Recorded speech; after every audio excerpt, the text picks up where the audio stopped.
Hello and welcome to the Ellen Made Book Club.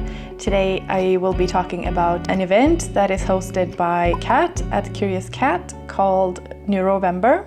This is an event that she's hosting to bring attention to neurodiversity and anything to do with the brain or mental health, psychology. There's a bingo card with different prompts. She explains all about the different prompts and the rules to participate and all of that in her announcement video, so I will have that linked in the description. She also has a Google Doc with a bunch of suggestions for different books that fit with the different prompts. I've also done some research of my own just because I wanted to talk about some books that I found interesting and that weren't on Kat's list, so I will just go through those. I have picked out a few that I will try to get to. Other than that, it's just like suggestions if you find them interesting too, because I did. So I will start with the fiction titles that I found interesting.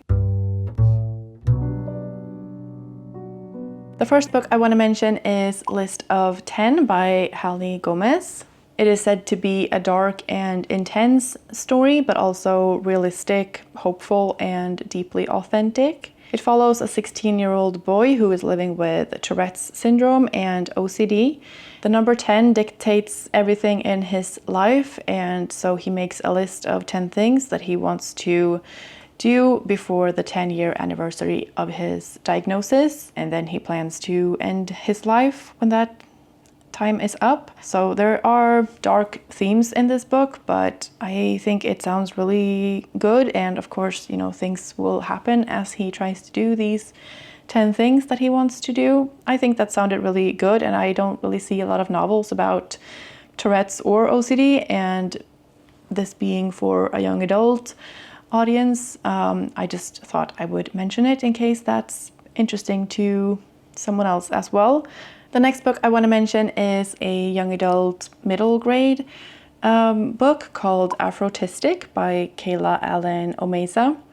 And this follows a teenage girl named Noah who doesn't feel black enough, autistic enough, or cool enough. And she desperately wants to be a part of this society thing, but she has to live up to certain demands that they have, and so she starts a group of her own. It's gotten good reviews and said to be a heartwarming coming of age story for adolescents, and yeah, I just thought it sounded really good. And the same author has also written a nonfiction book called Autistic and Black: Our Experiences of Growth, Progress, and Empowerment, and that came out earlier this year. And so you have two options from the same author, and yeah, I just thought that I would mention that as well. So let's move on to the nonfiction titles. And if you are participating in Nonfiction November, all of these would qualify for that as well. I think there are prompts for that event too, and I haven't looked up if these titles would work for them. But I'm sure that you could find some way to associate these book titles if you wanted to.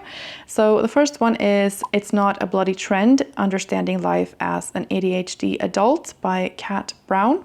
It says it's an enlightening and definitive layman's guide where Kat Brown cheerfully smashes the stereotypes with scientific evidence, historical context, and practical support for ADHD minds across areas that can cause problems, from finances and work to self-medicating, relationships, hormones, and self-esteem. This book is for anyone wondering if what's always been wrong with them might just be undiagnosed ADHD. This is obviously focused on ADHD and sounds good.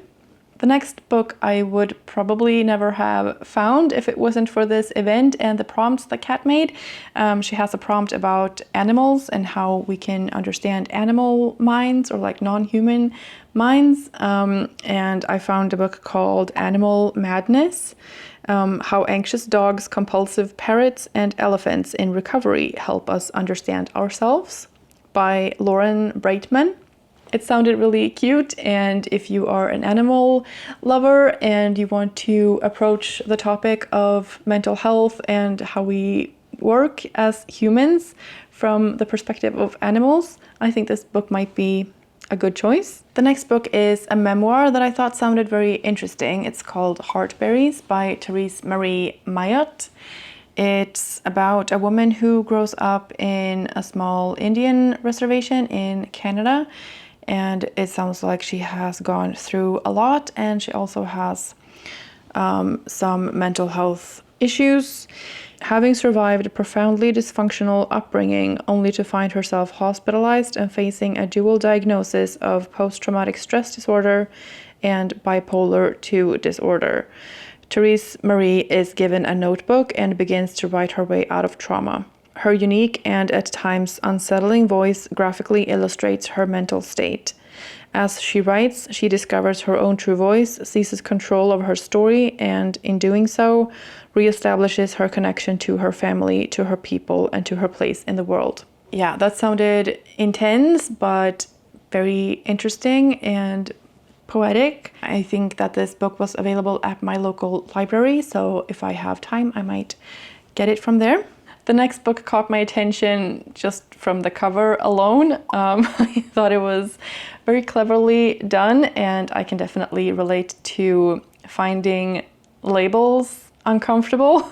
This obviously goes a bit deeper than that. This is Uncomfortable Labels: My Life as a Gay Autistic Trans Woman by Laura Kate Dale. Charting the ups and downs of being autistic and on the LGBT spectrum with searing honesty and humor, this is an empowering, life-affirming read for anyone who's felt they don't fit in. From struggling with sensory processing, managing socially demanding situations, and learning social cues and feminine presentation, through to coming out as trans during an autistic meltdown. That sounds like a lot to deal with, and it sounds like there is humor and honesty and a very insightful memoir to a life that might be similar to your own or different from your own, or just a lot of intersectionality in this story. I'm gonna try not to purchase too many new books, but this is definitely one that I have considered buying. It sounded fascinating to me. The next one also deals with being trans on the spectrum. It is an anthology called Spectrums, edited by Maxfield Sparrows. Written by autistic trans people from around the world, this vital and intimate collection of personal essays reveals the struggles and joys of living at the intersection of neurodivergence and gender diversity.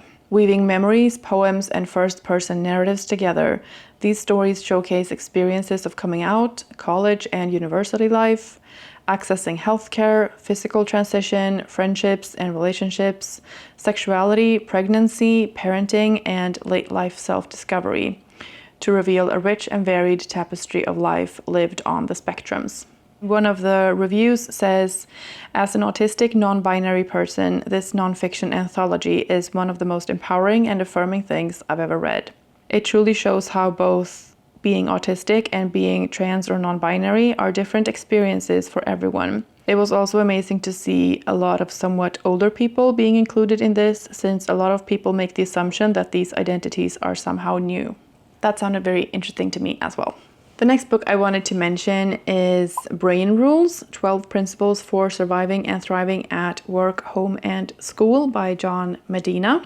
This looks at how the brain works and how we can use that knowledge in our daily lives and how it's impacted by things like sleep and stress, exercise, all of the things that affect the brain and its functions, and how we can use it to our advantage for learning and working and living our best lives. I have it on audiobook. I think there was also a short version which was about sleep and the brain, and that was only like an hour, so I might listen to just that piece just to remind myself that I need to prioritize my sleep schedule. Anyways, moving on. The next book I want to mention was also published this year, so that will also fit the prompt. Published in 2024. It's a book that deals with motherhood and postpartum psychosis and recovery. It's called Because I'm Not Myself, You See, by Ariane Beeston. a candid, often humorous memoir of motherhood and madness, interwoven with research and expert commentary. It's the story of the impossible pressures placed on new mothers and how quickly things can go wrong during the happiest time of your life. It's also about life on the other side of serious illness and trying to make sense of what doesn't make sense and finding humor, beauty, and joy when things don't go according to plan. I think this topic is a very interesting one and one that deserves more attention because the process of pregnancy and childbirth is a very intense thing to go through, and I feel like sometimes it's just like, well, everyone does it, so how bad can it be kind of thing. And like, it is a huge event for the body and the brain to go through, and so yeah, I thought this book sounded very interesting and I'm sure that it might appeal to other people as well. I would also think that this would cross off the bodies prompt on the bingo card, as, you know, pregnancy and childbirth is a very body thing, but it can also affect your mind and your mental health. The next book I want to mention is written by Chloé Hayden, who is not a person that I am familiar with, but apparently she is an actress, social media personality. From Australia, a young woman who is very outspoken about neurodiversity and her experiences, and she's an advocate for, you know, equality, inclusivity, all of those things. And she has written a book called Different Not Less, a neurodivergence guide to embracing your true self and finding your happily ever after. And I mean, the cover alone just makes you happy.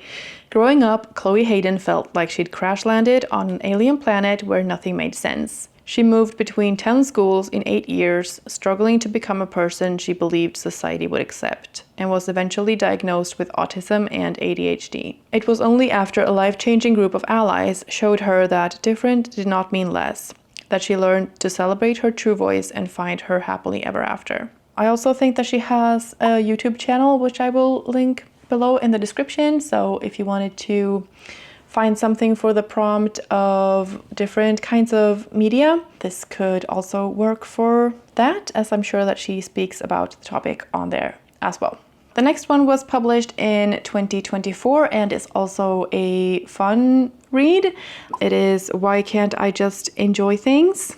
A Comedian's Guide to Autism by Pierre Novelli. Comedian Pierre Novelli was on stage when a heckler suggested he was autistic.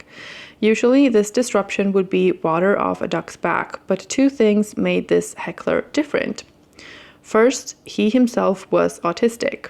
Second, he turned out to be absolutely right. At once a hilarious and insightful journey through autism and neurodivergence, an entertaining explainer for the uninitiated, and observational comedy for the neurodiverse. This is the perfect read for anyone who has ever asked themselves, why can't I just enjoy things?